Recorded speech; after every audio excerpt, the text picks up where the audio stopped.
No, you're okay, thank you. You have to have permission to take photographs or film. I have permission, thank you. Yeah, who do you have permission from? Pardon? Who do you have permission from? The person I need to get permission from. Okay. Can you tell me the details? Sure. The starts with Article 10, finishes with the human rights. DTP wastes no time showing his grasp of the law, citing Article 10 of the Human Rights Act, the right to freedom of expression. And that right isn't limited to speaking your mind.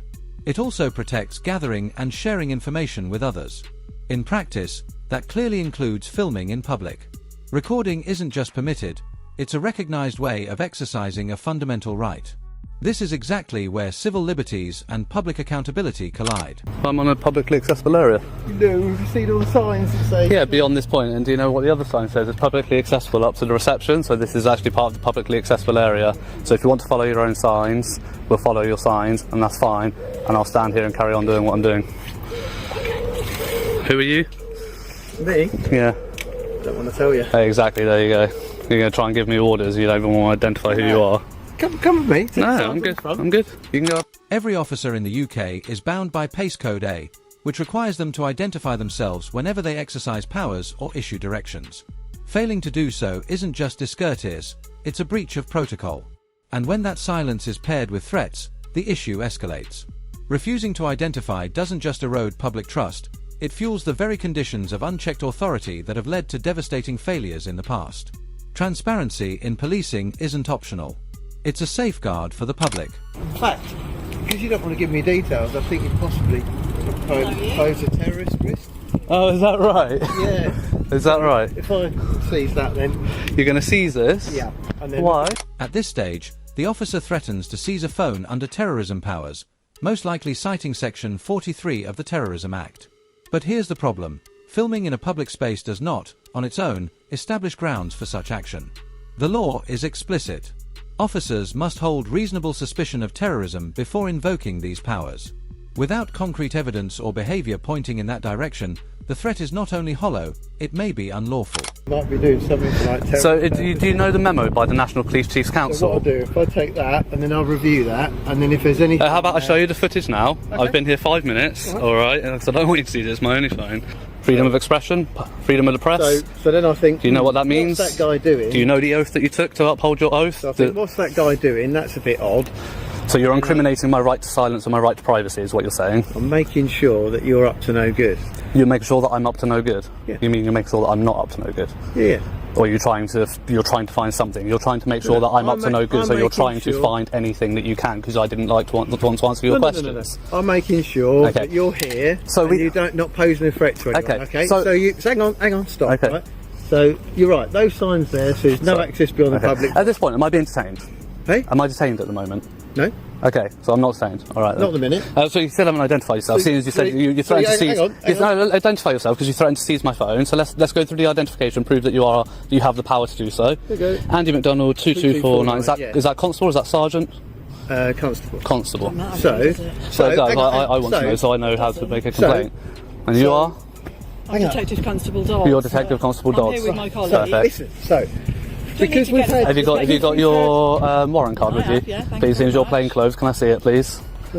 We're talking to you right Yes, and if you're talking to me in your capacity, then you need to show me your warrant card. Did you guys learn nothing after Wayne Couzens? Nothing at all?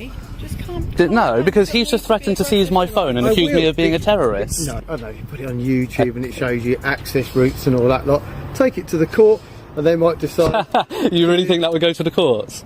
Mate, you would find yourself in civil litigation before you could say shit. So we'd have a look at that, and if there's nothing on there, then happy days. Yeah, you'll be the one up in court on civil litigation if you take my phone. So happy days will get returned to you. Go for it. But if not, then you'd be trespassing, you'd be ejected from the site for trespass. Right. But if you're staying in the public areas, have a good you need to jog on, you need to go home. Okay, No, I think you haven't even shown your warrant card, so you can keep your mouth shut. Keep your mouth shut. You're not even going to identify yourself. So you can... That's all, well, I don't know, because you won't identify. You can stay in the public You're just another Wayne Couzens, aren't you? You have a nice day in the... So yeah, try not to murder anyone, try not to rape anyone, try not to take pictures of anybody in your care. Enjoy yourself. Try not to strip search any 14-year-old girls, is what you police like to do. Especially ones like you who refuse to identify.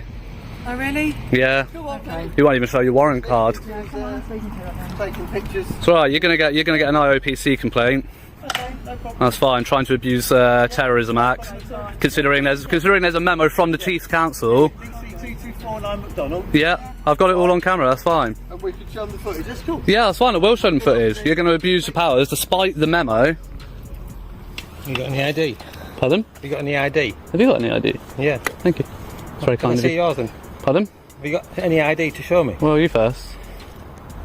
Are you an officer? Pardon? Are you a police officer? Well, I'm not answering any questions until you tell me who you are. So, Head of Stephen Smith, 6995, lovely. What's that? PC, DS, DC? Your rank? Senior manager, MB3. Senior manager. So you're not a police officer? Next comes a demand for identification from police staff, something they have no legal authority to request. What might seem like a small detail is, in fact, a serious misuse of position. When staff ask for ID without the power to enforce it, the real purpose is intimidation. It pressures people into compliance and risks tricking them into surrendering rights they are fully entitled to keep. The very fact that this was attempted raises troubling questions about training, accountability, and abuse of authority. Was that a constructive use of your time, vegan bacon? So was that a constructive use of your time, vegan bacon? That's not what you're saying. Said, was that a constructive use of your time, vegan bacon? What's vegan bacon? You, fake cop, fake not a pig, fake cop. fake pig. You are. Come up and demand ID from. Recording this. Yeah, come up and demand ID from people like you have some sort of authority. Not even the police have that authority, and yet you think you can do that. Can you stand up and be professional if you're going to address me as a police officer? And was I talking to you? I was talking to him. I don't have to stand up. I can sit down. That's fine. Well, then I'm just going to put my headphones back in and ignore you again. We can have a conversation. Right, there we go. Stand up. Thank we can have you. a conversation. Look. Right, if you're going to act as a police officer, act professional. Let me give you a scenario, right? So let's say you go into Tesco's, which you would agree is publicly accessible for people to go shopping, yeah? For that purpose, would you agree in that? Yeah. And you did something in Tesco's, just for... I can walk into Tesco to browse, I don't have to walk in there to shop. Yeah. I can walk in here to browse. But let's say you did something in there that's causing people to feel uncomfortable and causing... If there was a lawful basis for why... Next, a comparison is made to Tesco. But that analogy falls apart immediately. Tesco is private property, run by a business that can impose its own rules. A police station, on the other hand, is public property, funded by taxpayers, where entirely different standards apply. Staff discomfort is not a lawful basis to remove someone exercising their rights. Article 10, the right to freedom of expression, still applies. Unless there's evidence of an actual offence, the public cannot simply be ejected. Equating a supermarket with a police headquarters isn't just weak reasoning, it betrays a fundamental misunderstanding of accountability and the law. No, where I disagree is whatever that is that you're causing people to feel uncomfortable, even if it was completely lawful, I would say that they've got the right and, to ask you to leave. And that's what we're doing. You can go onto the sort of out of the public. So what if I stand there? I think that would be fine. Yeah. So what's the difference between standing here and recording and there recording? Because pardon? Is it illegal to raise my voice? No, but it's unnecessary. Yeah. Well, it's unnecessary for you to come and accost me, to be honest. Well, you've just said I can stand there and record, but I can't sit here and record. This is private but there's property. no difference. There's no difference in the action, is there? It's still going to make them uncomfortable. So what's the difference? I can't do anything about it. All I can do is ask you to leave the public. Yeah, and that's what you can. Yeah, you can ask me, and I'll politely decline. My job is to try, over and above like protecting the public and enforcing the law, is to try and like if somebody's made to feel uncomfortable, is try and address that and sort it out. Right. So that's what I've tried to do in this situation. Okay. If you just, we're going to go away now, and I've said I'd like to leave our property. Right. And I've given you a reasonable time of 10 minutes to do that. So we're going to leave now. Okay. And what if I don't? What if I'm still here in 10 minutes? Well, it's a civil matter, isn't it? Yeah. So we'll have to make a decision about how we want to deal with that. And how would you? And what would you do? I don't know. I haven't thought about it yet. Hi, sir. All right. Well, we've asked one of our uniformed colleagues to come and speak to you, just to see if you engage differently with somebody who's more identifiable. When plainclothes officers struggled to assert control, they escalated by calling in a uniformed constable. Now, bringing in a uniform officer isn't unlawful on its own, but the intent matters. If the purpose is to intimidate someone lawfully filming, it becomes a misuse of police presence. The College of Policing's Code of Ethics is clear. Officers must act with fairness, transparency, and integrity. Deploying uniforms as a pressure tactic undermines those principles and erodes the very trust policing is supposed to uphold. I've spoken to PC 137 and advised them PC 137. that we have asked you to leave the curtilage of what we deem to be the private property, and we're giving you reasonable time in which to do that. Okay. And I'll just reiterate that the reason why we've asked you to leave is because we've had complaints that your behaviour is making people feel uncomfortable. Well, Notice I've rephrased it there that I'm not using the word distress, which you took a perception to, and I wouldn't. That's not what's been reported. It's made people feel uncomfortable. Okay, so now your job is for 3 constables to stand around and try and try to enforce people's discomfort and feelings over the law. I've explained. I'm going to go now. You're going to go. If you feel uncomfortable about 3 people being here, that's fine. And it doesn't matter if there are 10 people here. We're trying a different approach to see whether that's PC agreeable with you. 137. PC 137. I'll suggest just getting your car and drive away. You're not going to get any more response out of me than they are. That's absolutely fine. The uniform does not intimidate me any more than your plain clothes does. Oh, is it not? No. That's funny. People feel more comfortable. Yeah. Funny that, because the psychology behind it says different. If you actually look at Ash's studies from the 70s, his studies on compliance and uniform actually state the opposite. I didn't know that. Yeah, it is. Yeah, I'm actually a psychologist. So okay. Yeah. All right. Well, like you said, you sort of intimated that you took exception to there being three police officers here. So I'm going to leave because go for it. You do what you want to do. More to say to you, but yeah, we'll leave you in colleagues' capable hands. All right. I love that. Detective sergeant's got to get a PC to handle his dirty work. Look, I just want to make you as comfortable as possible. So I'll introduce myself as PC 137. I've had no idea as to what this incident is about. What's going on here? Well, I'm sure they've just informed you of that over at the car when you were stood there talking for 10 minutes. Well, I've got a rough idea, but I'd like to hear it from you. As I say, I'm completely unbiased. I'm here minding my own business and I come and get accosted by 2 constables. Okay. Any reason police station compared to anywhere else? Because we pay for it and I can. Okay, that's fair enough. It is a public property, isn't it? Thank you very much. If only they knew that. What I'll say is that obviously the inquiry office isn't open. So yeah, I know. I already tried to go in there. Yeah. Have a chat. They do close at 5 o'clock. Yeah. I just want to make you aware that I'm not suggesting that you will at all, but certainly we have had cars damaged here in the past, and that's why when we see somebody sat here with a camera, just sometimes people don't have as good intentions. Here, suspicion isn't based on present actions but on past incidents. That's guilt by association. Because others once caused damage, anyone with a camera is now treated as a risk. But the law doesn't permit vague profiling.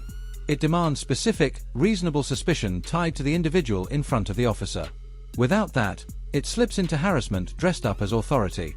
Treating lawful filming as suspicious isn't just unfair, it's unlawful. Do you stop everybody with a camera in any place in the country then, just because they got a camera? Because cars get damaged all over the country, not just here. Particularly because we work in a role where a lot of people don't necessarily. I wouldn't bring your vehicle to work then if you're that worried about it. But obviously we've got to get here somehow. Yeah, you can cycle it. You can get public transport. You can get public. If you don't live in Huntingdon, you can get public transport to Huntingdon and then walk or cycle it.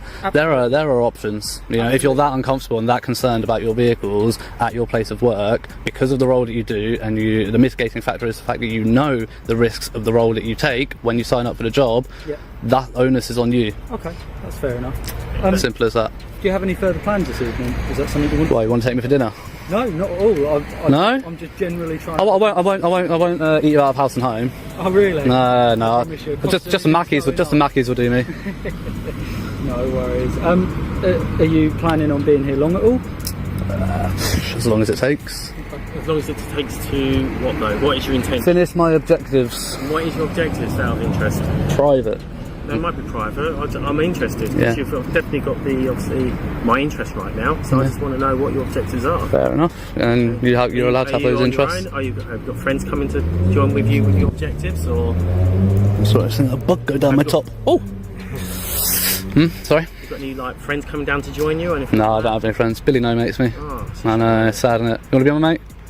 I don't know. Yeah. No. Didn't think so. If I'm honest. If I outside of work sat outside, say, your home address on the public highway and sat with a camera facing your address, would you feel comfortable? No, but this isn't your home address, isn't anybody's home address. No, but if you did it at my place of work, then I wouldn't